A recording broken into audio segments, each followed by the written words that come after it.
It's great to be joined this morning on SuperTalk Mississippi by State Senator Daniel Sparks from District 5. It's nice to meet you, sir. Thanks for coming on. Good morning, Scott. It's good to be with you this morning.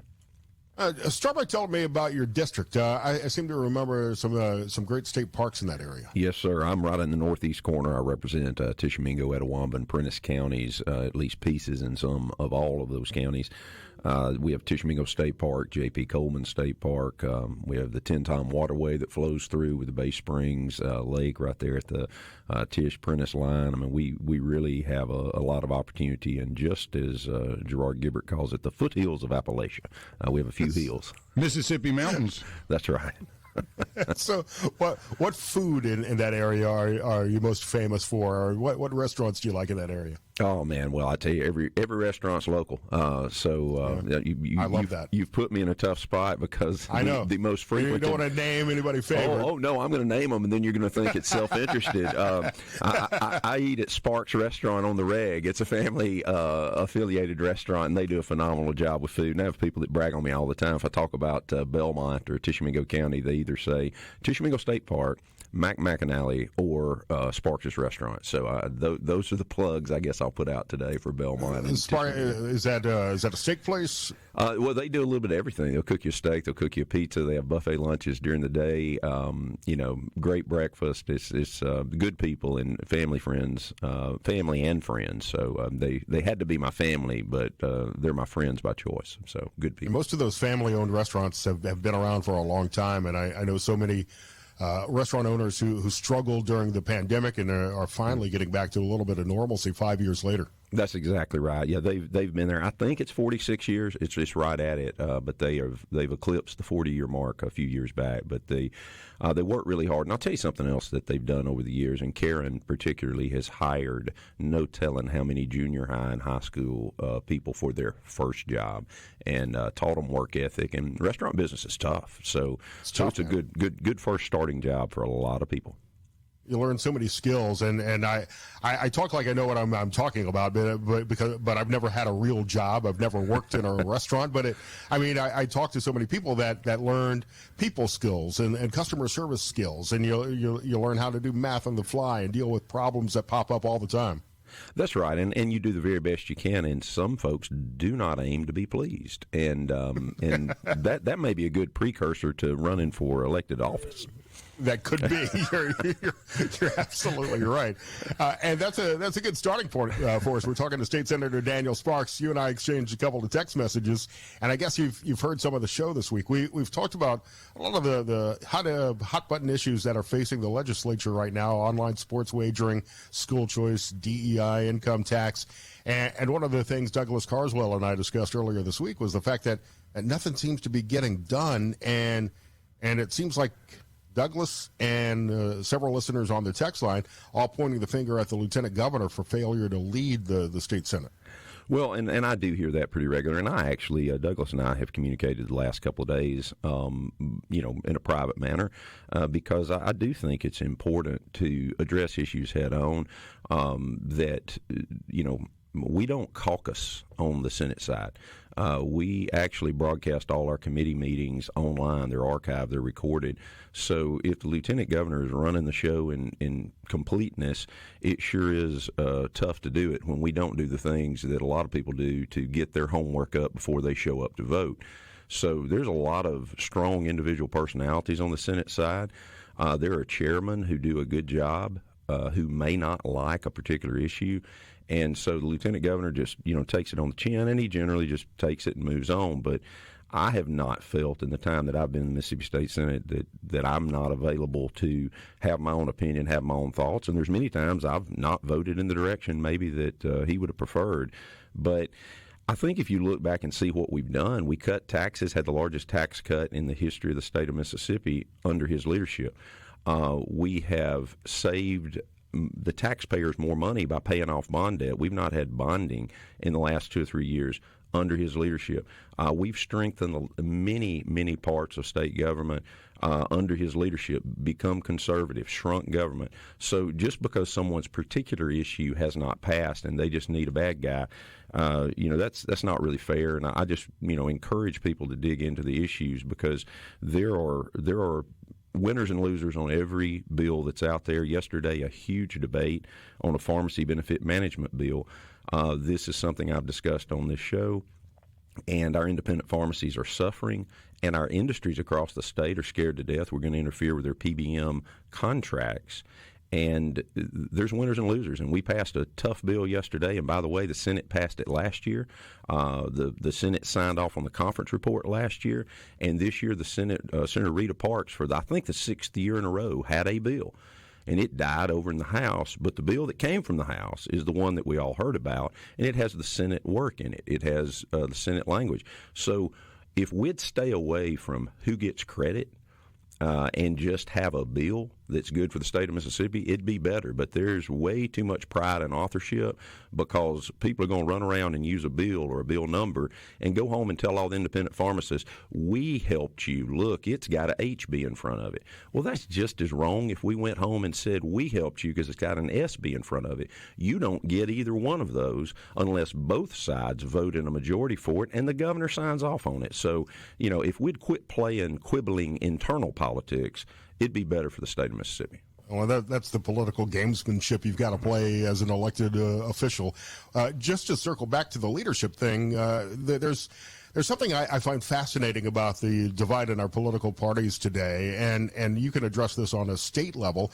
I've considered myself to be a Republican for a long time. I've got certainly libertarian leans. But one of the things that differentiates, at least on a national level, of Republicans and Democrats seems to be that spark of independence that many Republicans have. I mean, we saw it on a national level with Thomas Massey voting against the continuing resolution this week. We've seen it on a number of issues nationally. Democrats, especially on a national level, seem to be all lockstep, speaking from the same hymn book all the time. But it seems like even at a state level, there are these sparks of independence, not to use your name, but the sparks of independence in the Republican Party where you may disagree here and there. I mean, I don't agree 100% with Donald Trump or the Republican people I voted for, but if I'm at 75, 80, 85, 90% in agreement, then I'm going to support that person. I think you hit the nail on the head. I believe it was President Reagan who talked about, my friend 80% of the time is not my enemy. And we have people that have personal issues. We have people that have issues in their district. You asked about the uniqueness of my district. We have people that represent Jackson County where Ingalls and Chevron are located. There's not a bigger issue probably to them than things that would affect those two employers because it affects so many of their constituents.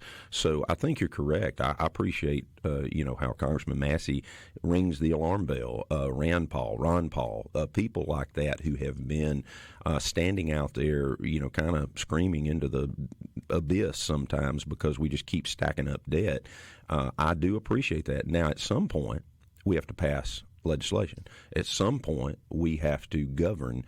And if you can yell when it's time to yell, but also come together to govern, that's when you're really valuable. But you are correct, and we do see that, and I don't want to be in lockstep. I do like the floor debate that we have. Sometimes, people get fired up. We had some fiery debate this week on issues like intoxicating hemp, kratom. Those are big issues across the state of Mississippi because we have people that swear by them, say this helps me. I'm an adult. I ought to be able to take what I want to take. I ought to be able to buy what I can buy at the convenience store, but they don't know what's in it. And of course, they'll turn around and say, well, pharmaceutical manufacturers are making money, and I'd just rather have my own choice. Those are the dangers that we run into is when we try to say, what is the proper role of government to intervene in the choice of citizenry? And every time you do it, you better take account of what you're doing and make sure you're doing it well. Well, you just opened Pandora's box. I've been wanting to talk about kratom all week and haven't had the opportunity. I want to get your thoughts on that and the income tax update as well. State Senator Daniel Sparks here on Mornings with Richard Cross. I'm Scott Sands. I hope you can stick around for another segment. I'm counting on it. Be proud to. Thank you. Thanks for joining us. And the C Spire text line open as well if you've got comments. So Lance is trying to challenge me with obscure music today. Two-Way Army, that is Gary Newman before you knew him as Gary Newman. Yeah, there's no way I would have gotten that, I don't believe. It's Mornings with Richard Cross on SuperTalk Mississippi. I'm Scott Sands, and State Senator Daniel Sparks from District 5 is joining us Senator, I had a couple of things I wanted to bring up. Obviously, we can get into the Kratom conversation, but I've had several messages on the C Spire text line wanting to know if there's a plan in place to reinstate the voter initiative process. I'm sure you've got the same ballot initiatives before you, and how to amend the state constitution. Apparently, it's been 4 years, and the problem hasn't been resolved. I believe that's correct. The last initiative that came through was Initiative 65 that created a medical cannabis program, and the court struck that down based on old congressional districts, I believe was the logic that was used. There are no bills, to my understanding, that are alive at this time. There's certainly some debate there. My concern is, we have a representative Republican form of government, not a direct democracy. We don't have a king, and we don't have direct democracy. So we elect, elected officials to go make votes. And, if we just slough off the hard votes onto the people because we don't want to make a hard decision, I think that's a little bit of a cop-out for elected officials. And we went through the same thing recently in Ohio, and millions of dollars in out-of-state money came in to try to avoid the ballot initiative issue, where before the only way that voters could put an issue before the people was to amend the state constitution, which then becomes impossible to change and for the legislature to alter down the road. That's correct. And the biggest issue for me is if we pass a bill that deals with money, and I know you want to talk about income tax, we have a different threshold of passage rate that it has to be a higher majority vote. And we have to go through two committees. We have to go through a subject matter committee and a money committee. And most everything that goes on the ballot affects money, and that's not factored in. So I think it's got its own inherent problems. I understand people get upset with their government. Shoot, I'm in it, and I get upset with our government. but it's not a direct democracy, which is basically what California has attempted to institute out there. You mentioned weed and the hemp legislation and the voter measures that were involved with that. Kind of ties into something that's been on my radar all week, and that's HB 1077 on kratom sales in the state. And kratom is something I wasn't completely familiar with, but I am on the Sheriff's Office Drug Abuse Response Team here. And I've dealt with the opioid epidemic, the fentanyl problem firsthand, and have seen how devastating that could be and how many people die from these kind of drugs. Many people have said that kratom has been something that's helped them get off some of those illegal narcotics like fentanyl and opioids, but it's, in my opinion, just as dangerous. It's supposed to be natural, and this bill would prevent sales to people under 21 and make sure that they're clean kratom and the labeling. But this is still a pretty dangerous drug, and that's why we've seen some cities, some counties crack down on sales in otherwise legal places. And that's the biggest problem we have is most of this product is being sold in convenience stores that is available to anyone of any age, whether it's kratom or whether it's hemp. And I realize, people, if you feel good after you take something, then you want to take more of it. I feel pretty good after I eat a steak, and I'd like to eat another one. But if I eat too many of them, it's not good for my health. But in all seriousness, people who are in pain, people who are depressed, people who have some condition that they're seeking relief, they've gone through the pharmaceutical world, and sometimes the pharmaceutical world hadn't done a great job with what they've presented or talked about. But I can't see how buying this at the convenience stores, when we don't know what synthetics in it, we don't know what percentage of anything's in it because nobody's checking it, no one's testing it. Even if it makes you feel good, it may be hurting you, and particularly when it can be bought by teenagers walking in who very well may be in an experimental stage of their life. And that's why I have a bill, and it's 2314, which takes the hemp products out in totality that are for human ingestion. The hemp program was never meant for human ingestion and human consumption. It was meant to be farming and making rope and soap, and now it's just making dope. So that's the reality, is people are backdoor for recreational THC. They're backdooring for recreational drugs, which, if that's what they want to do, just put it in your bill and I can vote up or down on it by the way I believe the people in District 5 want me to vote. But it's very concerning, and I understand that people who are getting relief want the ability to go to it, and I've had people yell at me and curse at me this week about, usually in emails, about the fact they ought to be able to take whatever they want to take. And to a great degree, I've got just a libertarian streak in me that wants to say, good luck, go get it. But when you ravage your brain or your body, then you want the state to take care of you. So they're not real libertarian when it comes to benefits. Well, the truth is that kratom has actually killed people, and I don't think we know enough about the dangers or the ingredients that are going into producing the kratom products. And certainly it shouldn't be sold to minors. And you and I, Senator, may disagree on this, and many conservatives, Republicans disagree with my point of view on marijuana. I think that the best alternative is to legalize recreational weed. And from the state standpoint, you're missing out on a ton of tax revenue by legalizing marijuana, which, and this is something you and I could probably talk about for hours. I consider to be very similar to alcohol.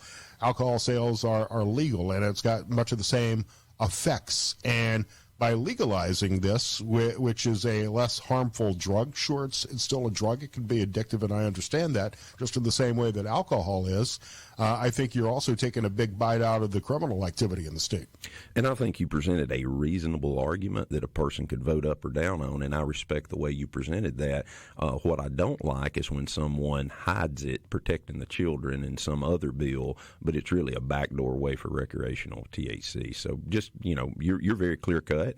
We may not agree on that particular issue, but my goodness, we can at least be honest about what our positions are. Yeah, and I think long-term we don't know what the effects of legalized recreational marijuana will be. There are many states. I think the number is up to 26, 30 states that have legalized recreational marijuana now, and many of these states are making a boatload of money from the taxes on this. I look at what's happening in Michigan, and they're pulling in hundreds of millions of dollars in tax revenue. Will this cause long-term problems? Potentially, but there were those concerns after Prohibition when we re-legalized alcohol sales. Yeah, I think some of those areas that have gone full-blown recreational spend a few more dollars on mental health and homelessness in their communities as well. Yeah, you're absolutely right about that. State Senator Daniel Sparks here, Mornings with Richard Cross. I'm Scott Sands.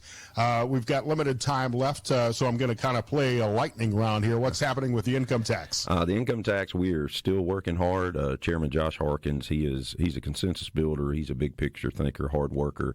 The big thing about taxes that I think people need to understand, we had a $101 million bill from the federal government yesterday because of the DHS actions. When I came into this legislature 6 years ago, we had CPS under legal problems, MDOC headed toward legal problems, DHS. We have to fund the core functions of government. Nobody wants to talk about cutting spending. No one wants to talk about the expense side, only the revenue side. By the way, we had $700 million in increase from executive agencies. If the governor has a plan for the income tax elimination, which he strongly supports, maybe he should send an executive order to all his executive agencies to say, how about y'all cut 2% in every budget so y'all can help the legislature figure out where they're going to cut. So nobody wants to address that. Find that waste. I know you've got the state auditor, Shad White, is finding some waste, fraud, and abuse in the same way that DOJ has. That certainly helps. And if you abolish the income tax, you're going to attract more businesses, more people into the state, which you can find more revenue from property taxes, sales taxes, other revenues. And, of course, you got revenue opportunities by legalizing marijuana and sports wagering, just to tie everything all together there. Well, that's fair enough. Property taxes, though, are a local taxing issue, so I don't want to scare the listeners to think anything we're doing at the state level is going to drive that up. But the one thing that we've not done is address the liability side. If they want to pass income tax elimination, they need to also commit to no bonding for projects. We cannot pay for an income tax cut. And by the way, I support eliminating the income tax. I don't have a problem with that. I just think we have to do it in a measured manner that we don't turn the state upside down and not be able to meet our obligations. But you also have to talk about the liability side. We are not going to pay for an income tax elimination by going and bonding using the state's credit card. The other thing is $26.5 billion liability is our state retirement system. We had a 4-bill package that reformed PERS that we sent down to the House this year that died in committee. If they're not going to take care of the liability, then you cannot talk about revenue. So until they're ready to talk about liabilities, it's hard to have a good conversation about revenues. And I hope you now don't think I'm a complete degenerate advocating for legalized weed and legalized online sports wagering. I'm really not. but I think those are a couple of freedoms we should have the opportunity to pursue. You're my new friend. Thank you for having me on today, Scott. It's great to meet you, and I hope we have a chance to talk again soon. State Senator Daniel Sparks here on Mornings with Richard Cross. I'm Scott Sands. C Spire text line is open. Can't wait to read your comments there. We'll cover some news stories, and next hour, what might be happening on the market. We've got PPI numbers coming out now, so that'll be interesting to watch.